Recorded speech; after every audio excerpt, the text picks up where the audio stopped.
আগন্তুক নিৰ্বাচনত আপোনালোকে বিবেক ভোটদান কৰিবৰ কাৰণে আহ্বান জনাইছোঁ। যিসকলে শ্ৰমিক শ্ৰেণী বা চাহ বাগানৰ ৰাইজ অশিক্ষিত তেওঁলোকৰ মাজত টকা পইচা পিঠা প্ৰলোভন দি পেলাই তেওঁলোকে ভোট কালেকশ্যন কৰে। কিন্তু এইখন গুৱাহাটী মহানগৰীত মধ্যবিত্ত শিক্ষিত শ্ৰেণীৰ মানুহ থাকে।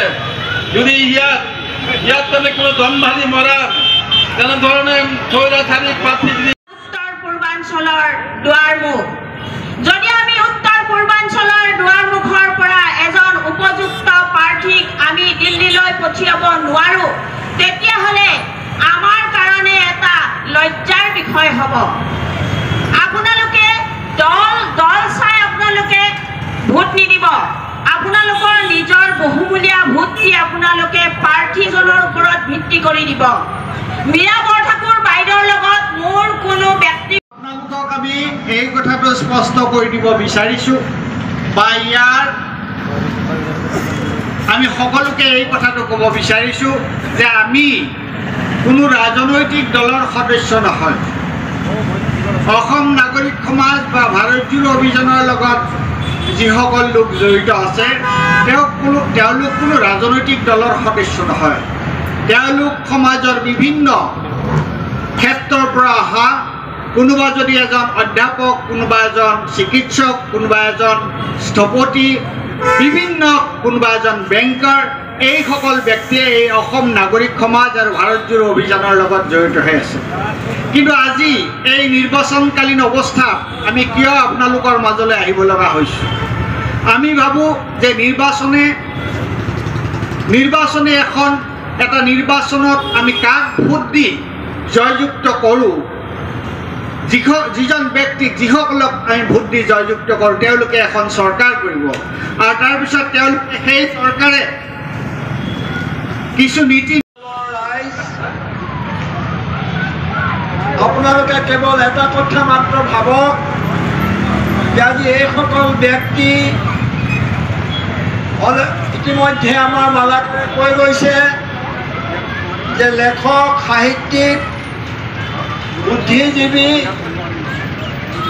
ডাক্তৰ, ইঞ্জিনিয়াৰ, প্ৰাক্তন ডাঙৰ বিষয়া ইয়ালৈ আহিছে বা এনেধৰণৰ পথযাত্ৰাত অংশগ্ৰহণ কৰিছে আৰু ইয়াত কোনেও আগতে এখেতে কোৱাৰ দৰে কোনেও আমাক পইচা দিয়া নাই, আমি নিজৰ পকেটৰ ধন খৰচ কৰি এই কামবোৰ কৰিছোঁ। আপোনালোক ইয়াত আজি গোটেইবোৰ ব্যৱসায় আছে, দোকান আছে, কোনেও ক'ব নোৱাৰিব যে আমি চান্দা বিচাৰি আপোনালোকক অশান্তি কৰিছোঁ।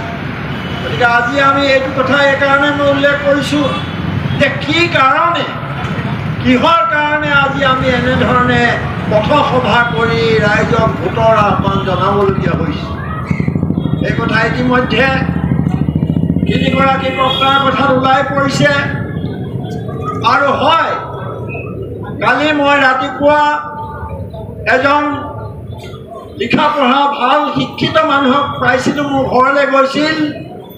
তেওঁৰ লগত কথা পাতোঁতে মই গম পালোঁ যে তেওঁ ভালদৰে একো খবৰ নাই তেওঁৰ হাতত, তেওঁ একো নাজানে। কেৱল জানে যে বিৰোধী ঐক্য মঞ্চত বহু দলৰ এটা মিলিত বস্তু কিমান দিন টিকি থাকিব। তেওঁক মই ক'লোঁ যে ইয়াৰ আগতে আমাৰ সন্মিলিত বা এলায়েন্সৰ চৰকাৰ হৈছেনে নাই, তাত তেওঁ উত্তৰ দিব নোৱাৰিব। তেওঁক যেতিয়া মই ক'লোঁ যে বস্তুৰ মূল্য ইমান যে বাঢ়িছে, সেই প্ৰতিশ্ৰুতিবোৰ কি হ'ল, তেওঁ মুখেৰে মাতিব পৰা নাই। মই সুধিলোঁ যে আপুনি নিৰ্বাচনী বণ্ডৰ কথা জানেনে নেজানে? তেওঁ ভালদৰে একো ক'ব পৰা নাই, শুনিছোঁ বুলি ক'লে। আৰু ক'লে যে দৰৱৰ দাম, জীৱনদায়িনী ঔষধৰ দাম ইমান বাঢ়িছে, ইলেকশ্যনৰ আগতে কমে, কিন্তু কিয় বাঢ়িছে আপুনি জানেনে নেজানে? তেওঁ ভালদৰে ক'ব পৰা নাই। গতিকে এনেকুৱা বহুত কথাত তেওঁ যেতিয়া একো ক'ব নোৱাৰিলে, তাৰপিছত মই 2-4টা কথা ক'লোঁ, তেওঁ তললৈ মূৰ কৰি পেলাই ওলাই গৈছিলোঁ। আৰু গধূলি সন্ধিয়া মই যেতিয়া নগৰ বেৰাত এখন বিশাল মিটিং কৰিছিলোঁ।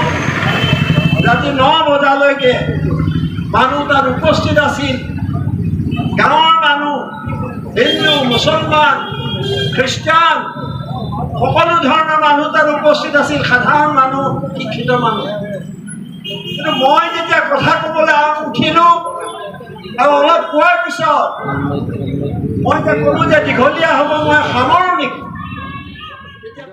মই লক্ষ্য কৰিছোঁ যে তেওঁলোকে মীৰা বৰঠাকুৰক সন্মান কৰে আৰু এগৰাকী সাহসী নেত্ৰী হিচাপে ইতিমধ্যে তেওঁলোকে তেওঁক তুলি ধৰিব খুজিছে আৰু বিজুলী কলিতা মেধি ক'তো তেওঁলোকে নাম শুনা নাই। মই ৰাইজক সুধিছোঁ যে আপোনালোকে কোনোবা এটা অসমৰ সমস্যা বেলিকা বিজুলী কলিতাৰ কিবা ভূমিকা দেখিছিল নে? কৈছে আমিতো তেওঁক কেতিয়াও দেখা নাই।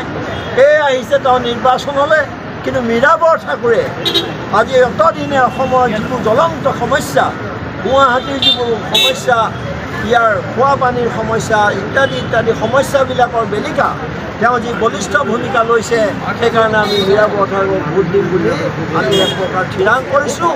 আৰু এটা সন্মানৰ প্ৰশ্ন, গুৱাহাটীৰ এটা সন্মানজনক এটা সমষ্টিৰ পৰা এগৰাকী যদি বলিষ্ঠ কণ্ঠক আমি পঠিয়াম নে আমি নিমাতী কন্যাক পঠিয়াম, এই কথাটো আপোনালোকে ঠিক কৰক। কাৰণ এতিয়া বিজুলী কলিতাৰ হাতত একো নাই।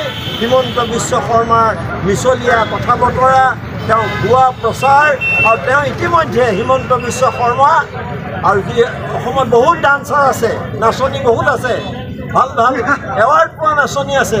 কিন্তু মই সেই নাচনীবিলাকক ক'ম যে আপোনালোকে যিমানবোৰ এতিয়ালৈকে বঁটা পাইছিলে সেইবোৰ চব হিমন্ত বিশ্ব শৰ্মাক দি দিয়ক, কাৰণ তেওঁ আটাইতকৈ ডাঙৰ নাচনীত পৰিণত হৈছে। এইজনক